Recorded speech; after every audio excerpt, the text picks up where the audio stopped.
Abantu benshi bakunze kujya bibeshya ku kintu runaka, aho benshi bibaza ngo ese kuko abantu bubaha Imana bakayikorera bakayisingiza ndetse ntibatinye no kubivuga aho bageze hose, ese nabo koko ibyago bijya bibageraho?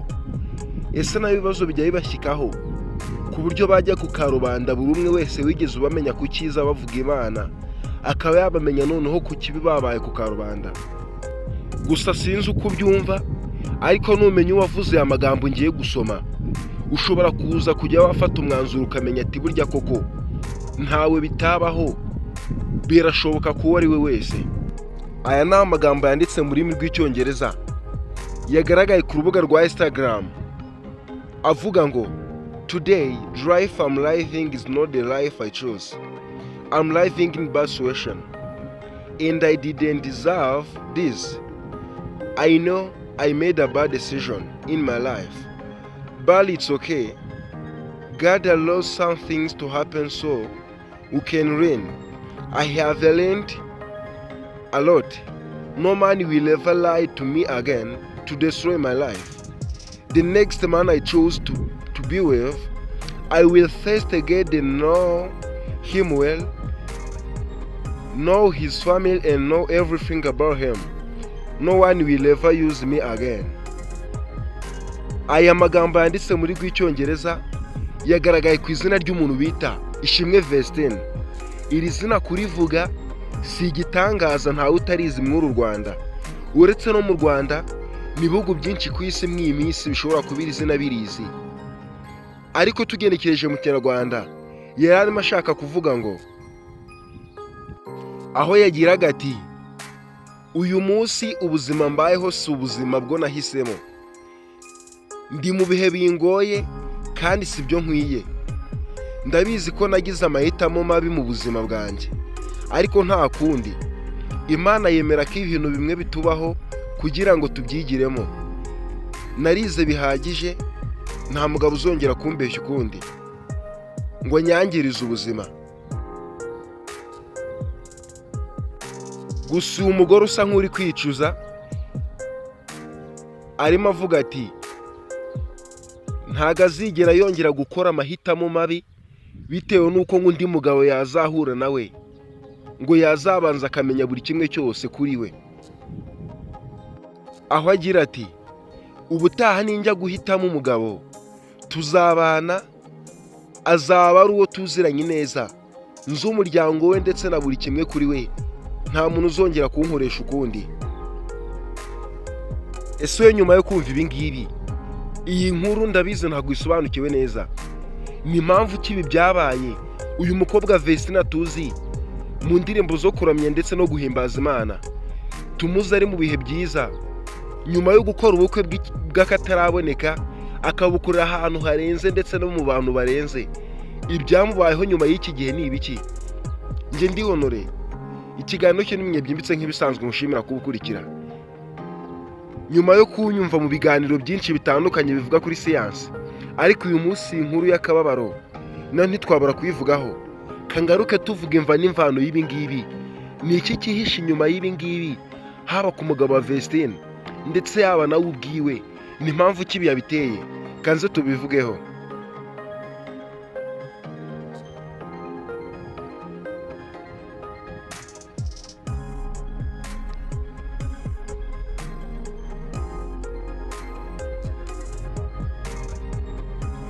Ubundi ibi ngibi byatangiye ute?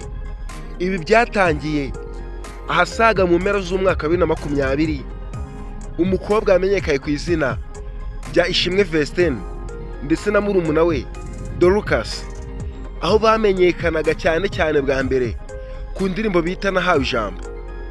Iyi ni indirimbo bakoze nyuma y'uko bari bamaze kurambika umukono ku masezerano bagiranye n'uwari umaze igihe gitoya abagenzura ndetse akurikirana imibereho yabo n'ubuzima bwabo mu bijyanye no guhanga indirimbo bita Irene Murindahabi.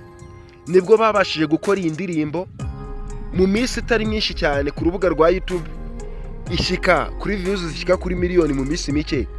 Ibi bituma abana mu buryo nabo batatekerezaga batangira kubirangirire cyane byo mu gihugu cy'u Rwanda.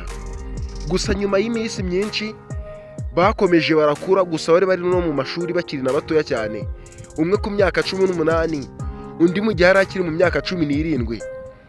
Baragenda, urugendo rwabo rw'umuziki rurakomeza, batera imbere ndetse bajya no ku ruhando mpuzamahanga, aho bari basigaye bamenyekana no mu bihugu byinshi byo muri East Africa. Gusa mu mwaka ushize muri 2025 niho uyu mwana Ishimwe Vestine yasoje icyiciro cyiwe cy'amashuri yisumbuye tuzi nka advanced level.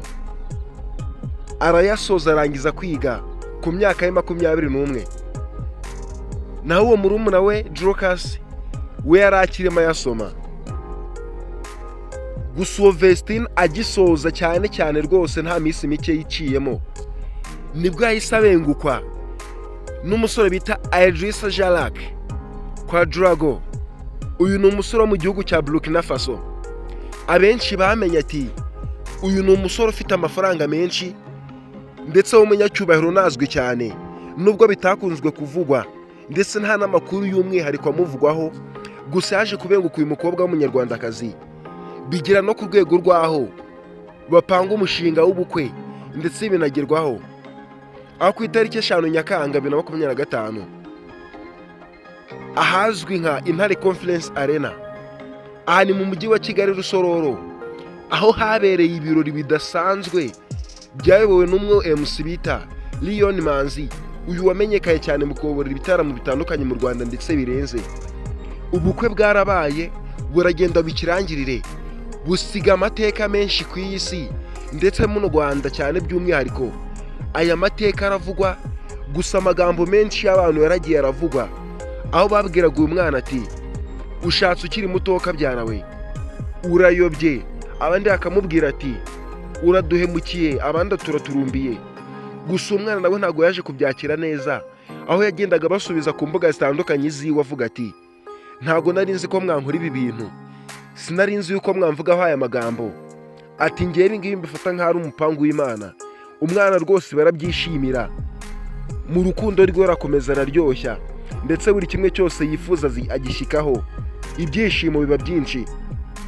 Gusa koko benshi bakundaga no kumubwira inkuru iri nyayo kandi itarimo no kubeshya, bamubwira ati ugiye ku musaza w'imyaka 36 ukurusha imyaka 14 ufite 21. Ibi ni ibiki dukoze? Uyu Vestine yavutse ku itariki 2 Mata mu mwaka wa 2003, yashyingiwe imbere y'amategeko ku itariki 15 Mutarama 2025. Ibi bivuga yuko yari afite imyaka 21. Gusa muri uwo mwaka nibwo yaje kuzuza imyaka 22 ku itariki 22 Mata.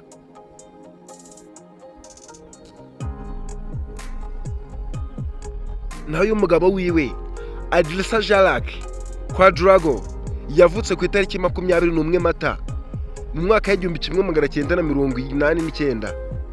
Yaje gushyingirwa afite imyaka yiwe 35. Gusa muri uwo mwaka muri Mata nibwo yaje kuzuza 36. Ibishaka kuvuga yuko yarushaga umugore we Vestine imyaka 14 yose. Gusa nyuma y'ibyo byose byabaye bikavugisha benshi inkuru zitari nziza kuri we, ubu ngubu koko byaba bifite ishingiro kandi bifite n'impamvu yumvikana, kuko benshi barimo bavuga ati burya koko umunwa ni igisate, ibyo twavuze birabaye, reka tuze twumve ko kugikurikira kw'ibi ngibi. Inkuru dukesha Igihe, ikinyamakuru cy'Igihe nivuga ibi ngibi, aho iyo nkuru igira iti uyu munsi umukobwa cyane amenyekanye mu kuririmba indirimbo zo kuramya no guhimbaza Imana, Ishimwe Vestine, abinyujije ku mbuga ziwe nkoranyambaga arimo yicuza impamvu yakoze ubukwe na Idrissa Jalak kwa Drago. Mu butumwa burebure yanyujije ku rubuga rwiwe cyane rwanditse mu rurimi rw'Icyongereza, uyu Vestine yavuze ko abayeho ubuzima atishimiye ndetse amahitamo yagize ngo ari mabi cyane, aho yagize ati uyu munsi ubuzima mbayeho sibwo nahisemo, ndi mu bihe bingoye kandi sibyo nkwiye, ndabizi ko nagize amahitamo mabi mu buzima bwanjye, ariko nta kundi Imana yemera ko ibi bintu bimwe bitubaho, mu kugira ngo bitwigishe, kandi narize nge bihagije. Nta n'umugabo uzongera kumbeshya ukundi ngo nyangirize ubuzima. Uyu mugore wumvikana nk'uwicuza cyane yavuze ko niyongera kugira amahitamo y'umugabo bazana cyangwa bazabana, azaba ari uwo azi neza, azi buri kimwe kuri we. Ati ubutaha ninjya guhitamo umugabo tuzabana, azaba ari uwo tuziranywe neza, z'umuryango we ndetse na buri kimwe kuri we. Nta muntu uzongera kunkoresha ukundi. Ni ubutumwa uyu mukobwa yasangije abamukurikira. Agenzuye asanga n'amafoto yiwe ari kumwe n'umugabo we ku mbuga izo arizo zose ziwe n'ubundi yayasibye. Ku rundi ruhande Vestine ubu muri aka kanya arimo abarizwa mu gihugu cya Canada, aho yari ari mu bitaramo bizenguruka isi muri iki cyumweru. Ubu ngubu ni naho yari akiriye. Gusa Vestine n'umugabo we bakoze ubukwe tariki 5 Nyakanga 2025, nyuma y'igihe bimenyekanye ko bari mu rukundo ndetse bari banabanje gusezerana imbere y'amategeko. Nyuma y'inkuru twumvishe ituruka ku kinyamakuru cy'Igihe, iravuga buri kimwe cyose kandi koko ni ukuri. Gusa byaje kugaragara nyuma yaho, aho Vestine yavugaga ati wa mwana we ntuzigere umpemukira, ushatse ukiri muto nagukubita. Aya magambo nta wundi yabwiraga, yarayima yabwira murumuna we Dorcas, amubwira ati ntuzigere ukora amahitamo mabe nk'ayo nigeze ngira. Ibi ngibi byavugishije benshi nabyo, gusa nta kundi ibi ngibi ni ngombwa ngo bibeho. Gusa ikindi kirimo kigarukwaho, abantu benshi bari kwibaza ati ko uyu mwana arimo avuga ati ntabwo nzongera gukora amahitamo mabi, kundi mugabo nzahitamo nzabanza amenye buri kimwe kuri we. Ese uyu mwana koko afite gahunda yo kongera akaba yashaka undi mugabo utandukanye n'uwo bari kumwe? Benshi ibi ngibi nanone biri kubavugisha. Ati wahoze ari umukristo, biri kugeraho atekereza kuzajya ku mugabo wa kabiri, birangire yiswe izina ry'umusambanyi, kandi yari yarahoze ari intangarugero. Gusa ari benshi bavuze ati ubundi ni gute umuntu witwa ngo ni umukristo kabuhariwe bigera ku rwego rw'aho yari asigaye ashyira amafoto ku mbuga nkoranyambaga yambaye imyambaro idashimishije? Abenshi bavuga ati ni ubwambure bwiwe. Ibi ngibi naho bwawe birimo bikumiza biranagutangaje. Gusa nanjye nababaye, ariko nta kundi twabigenza. Ikindi cyagaragaye ni uko nta makuru menshi azwi k'uyu mugabo, yaba akazi akora, yaba amafaranga afite, nta makuru namwe azwi. Gusa nta kirenze ko ibi ngibi kiravugwa na nyir'ubwite umugabo wa Vestine Idrissa Jalak, ntacyo ari kubivugaho, ndetse na Vestine ubwe uretse ayo magambo yanditse nta kindi arabivugaho. Gusa amakuru atari kuvugwa n'ibinyamakuru byinshi birimo bivugwa ati nta nubwo bari bamaze iminsi babana mu nzu imwe. Ese ibi koko byaba ari ukuri? Nge ndi Honore, kangushimire kuba iki cyegeranyo MENYABYIMBITSE wagikurikiye. Ibindi byinshi bitari ibi ngibi bivuga ku buzima, bivuga ku miti, bivuga ku mibereho tubayeho,